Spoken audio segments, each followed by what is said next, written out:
नमस्कार, आप देख रहे हैं छिंदवाड़ा की बात।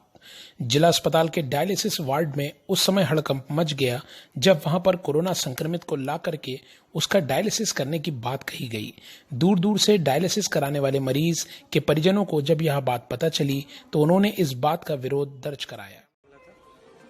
ये बार बार यहाँ परेशान किया जाता है। हम लोग बहुत दूर से आते हैं डायलिसिस कराने के लिए। वैसे ही हमारी हालत ठीक नहीं है, हमारे पास पैसे भी नहीं हैं उतने, मगर यहाँ पे जिला अस्पताल वाले परेशान करते हैं सिस्टर को भी और हम लोगों को भी। वैसे ही 2 यूनिट है यहाँ पे डायलिसिस के लिए और क्वारंटीन वाले के लिए तो जबलपुर में व्यवस्था है, तो वहाँ कराना चाहिए। तो वो ले दे के यहीं भी भेजते तो हम लोग परेशान हो जाते हैं। तो यहाँ पे क्या संक्रमित मरीज को लेकर के आ रहे हैं? यहाँ संक्रमित मरीज को लेके आते हैं तो हम लोग को घबराहट बहुत होती है। वैसे यहाँ पे क्या 2 ही बेड है? बस 2 ही बेड हैं यहाँ। जी। तो हम चाहते हैं कि उनका यहाँ पे इलाज ना हो, उनका तो जबलपुर में सेंटर है, वहाँ पर उनका इलाज हो, हम लोग को यहाँ परेशान न करा जाए, बस यही कहें। आपका नाम? अब्दुल रऊफ अंसारी, अमरवाड़ा से। क्या मामला था मैम? ये हम लोग यहाँ डायलिसिस कराने आते हैं। हम इतनी दूर अमरवाड़ा से आते हैं, पर यहाँ आज एक इस टाइप से हुआ कि कोरोना पॉजिटिव केस आया एक, पर हम लोग घबरा गए कि हमारे मरीजों का क्या होगा करके। कौन है आप? मेरे हस्बैंड है। अब इन लोगों का क्या होगा? ऐसे ही 20 केस ऐसे हैं, रोज डायलिसिस होते हैं इन लोगों के। तो हम लोग कहाँ जाएंगे जब यहाँ पॉजिटिव केस आ जाएगा? सारी मशीनें वगैरह, रूम ही पूरा और स्टाफ भी सारे, हम लोग सब संक्रमित हो जाएंगे। हम लोगों को क्या होगा फिर? तो यहाँ पे संक्रमित मरीज क्या आने के लिए बोल रहे थे, लाने के लिए बोल रहे थे? आए थे यहाँ एक भैया जी।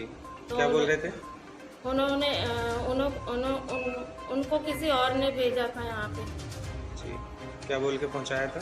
कि यहाँ डायलिसिस सेकंड शिफ्ट में आज डायलिसिस है संक्रमित मरीज का? जी। पर यहाँ ऑलरेडी 2 डायलिसिस हम लोगों के नाम से था, हमारे हस्बैंड के नाम से, तो उनका डायलिसिस चल रहा था। अचानक वो आए तो कोविड-19 वाले हैं, तो हम लोग मन में दहशत हो गई कि हमारे मरीजों का क्या होगा करके। कौन है आपके हस्बैंड? हस्बैंड है। हस्बैंड है आपके? जी। आपका नाम? शाइस्ता अंसारी।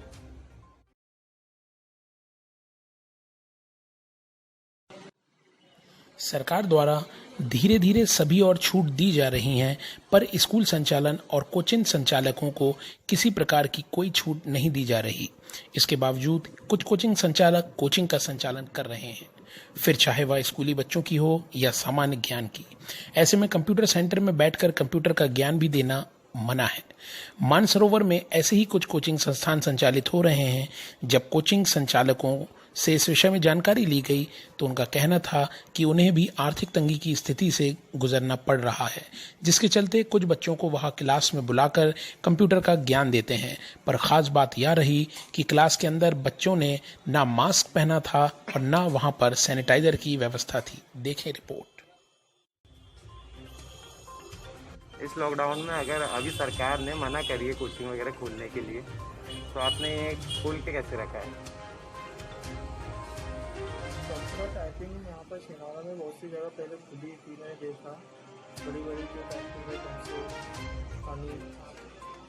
तो मैंने कंप्यूटर टाइपिंग में कुछ बच्चे थे और किराया वगैरह जो है इसका निकालना था। किराए से भी हम लोग वो है, जो टीचर आज बहुत फंसा हुआ है, कोचिंग संस्थान की भी बंद है, आपके होटल चालू है, सब कुछ है। ये काम कीजिए आज सरकार से और आप लोगों से भी। प्रेस से मेरा ये है कि हमारा किराया पूरा माफ़ करवा दीजिए, तो हम कम से कम निश्चित हो जाएं और कुछ भी ना करें। यदि हम सोचते हैं कि हमारे यदि 4, 5, 6, 7, 8, 10 बच्चे भी आए और हम शिफ्ट में भैया हमको फिर आप ये काम करो, कोरोना में काल में हमको हमारी सीटिंग की रंगे से आपने बस चालू करवा दिया कि भाई बस आधे में आप चला सकते हो। आपने और भी चीज़ क्या चालू करवाया? तो हमारी कोचिंग संस्थान वगैरह जो है, जो कि हमारा इसका रेंट जो है 4-4, 8-8 हज़ार रुपये इसका रेंट है। रेंट वाले रेंट मांग रहे हैं, वैसे में हम क्या करेंगे?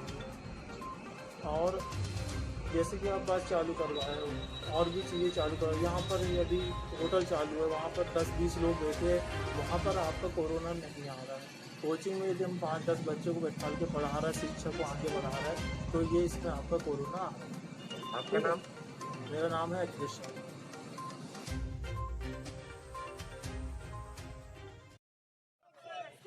बड़े बड़े प्राइवेट स्कूलों से प्रताड़ित अभिभावकों ने आज मुख्यमंत्री से एक नई पहल करते हुए मांग रखी। उनका कहना था कि छिंदवाड़ा में ऐसा शासकीय विद्यालय खोला जाए जो सीबीएसई पैटर्न हो, साथ ही इंग्लिश मीडियम जिसमें वह अपने बच्चों को 12वीं तक अध्ययन करा सके। शहर में संचालित सीबीएसई स्कूलों की प्रताड़ना से प्रताड़ित अभिभावकों की यह मांग मुख्यमंत्री से रही।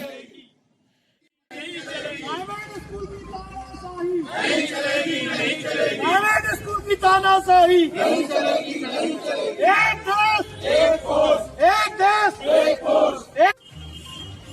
हम लोग पूरे प्राइवेट स्कूल में हमारे बच्चे पढ़ते हैं, तो हम लोग बहुत समय से ये ज्ञापन और सारी निवेदन कर चुके हैं। सर इस तरह देखिए, तो कर रहे हैं तो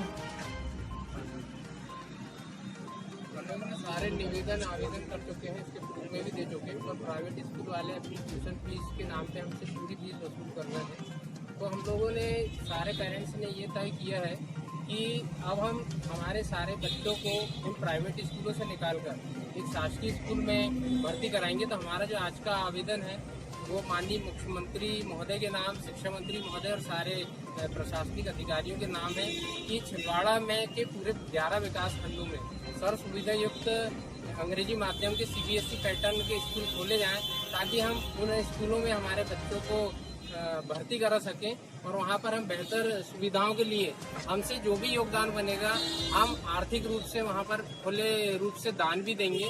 क्योंकि यदि हम यहाँ 30-40 हज़ार रुपये दे रहे हैं तो हमें 10-20 हज़ार रुपये वहाँ हर साल का देने में कोई आपत्ति नहीं है। इस प्रकार हम चाह रहे हैं कि हम सारे प्राइवेट स्कूलों का मोह त्याग कर सरकारी स्कूलों में अपने बच्चों को भर्ती कराना चाहते हैं। ट्यूशन फीस का निर्धारण हो सके, हमें ये जानकारी चाहिए। पिछले साल ट्यूशन फीस थी 8,088, लेकिन इस साल जो ट्यूशन फीस हो गई है 24,000। ये गलत है ना सर? 3 गुनी बढ़ा दी है।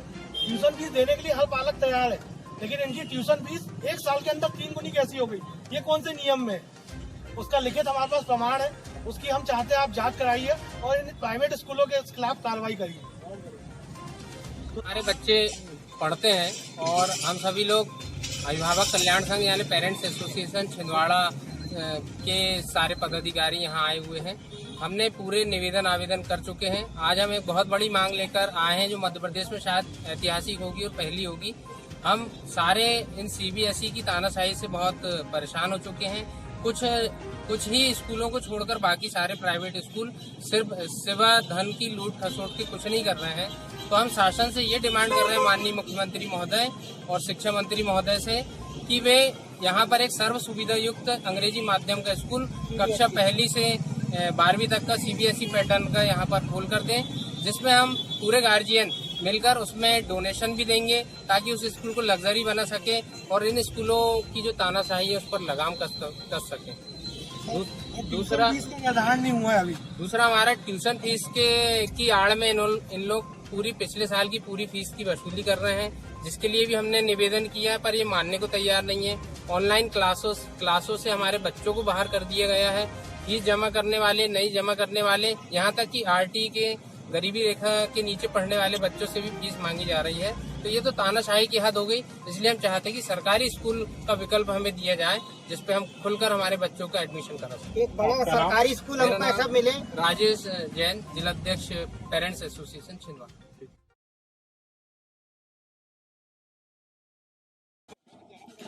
आज छिंदवाड़ा के बैंड और डिस्को लाइट सहित घोड़ा बग्गी संचालकों ने कलेक्ट्रेट पहुंचकर ज्ञापन सौंपा।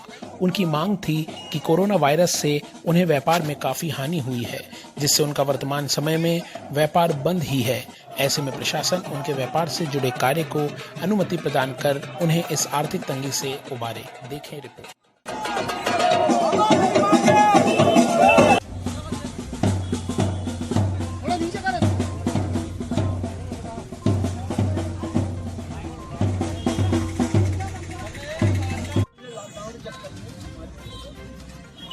कहीं मतलब आर्थिक स्थिति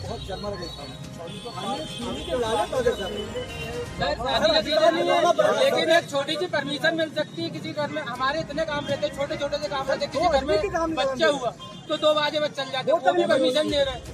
उसके लिए हमारे बाजे जब्ती बना रहे हैं, हमारे बाजे की जब्ती बना रहे हैं, लड़कों को गिरफ्तार कर रहे हैं। छोटे छोटे कामों के लिए अगर आप परमिशन देते हैं तो उनसे क्या इलाज नहीं कर पा रहे,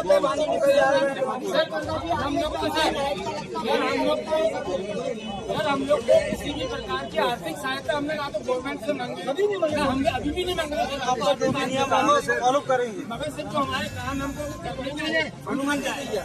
100 लोगों का दिया है तो हम लोग की 25 लोग की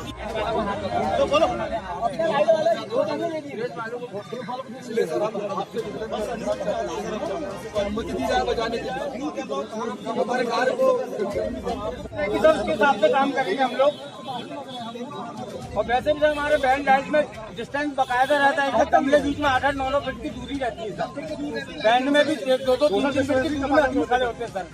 ऐसे बैंड में कुछ चिपकते भी नहीं खड़ा। सबने मिलकर हमने अपने अधिकारों के लिए, अपने काम शुरू करवाने के लिए इस रैली का आयोजन किया और कलेक्टर साहब को हमने अपना आवेदन लिख के दिया है, जिससे हमें शीघ्र अपने काम करने की परमिशन दी जाए।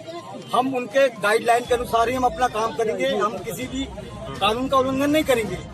बस हम यही चाहते हैं। हमने अभी तक प्रशासन से कोई चीज की मांग नहीं करे, आज तक कोई हमने आर्थिक मदद नहीं मांगे। सिर्फ हम चाहते हैं कि हमारा काम करने की हमको परमिशन दी जाए। बस हम लोग ये चाहते हैं कि हम लोग ने 5 महीनों से कभी कुछ नहीं, ना कोई ज्ञापन दिया, ना हम शांत बैठे रहे। हम ये चाह रहे हैं कि अब सबके काम चालू हो गए तो हमारे काम क्यों बंद है? हम किस गिनती में आते हैं? बस हम ये चाहते हैं कि सरकार हमें ये बता दे कि हम किस गिनती में आते हैं। हमारे भी काम है, हमारे भी काम चालू है। कुछ चला नहीं पा रहे हैं अभी हम। लाइटिंग का काम बंद है। बस मुख्यमंत्री जी से एक ही निवेदन है कि हमारे भी काम चालू किए जाए। विनोद कांबले, पंकज गुप्ता।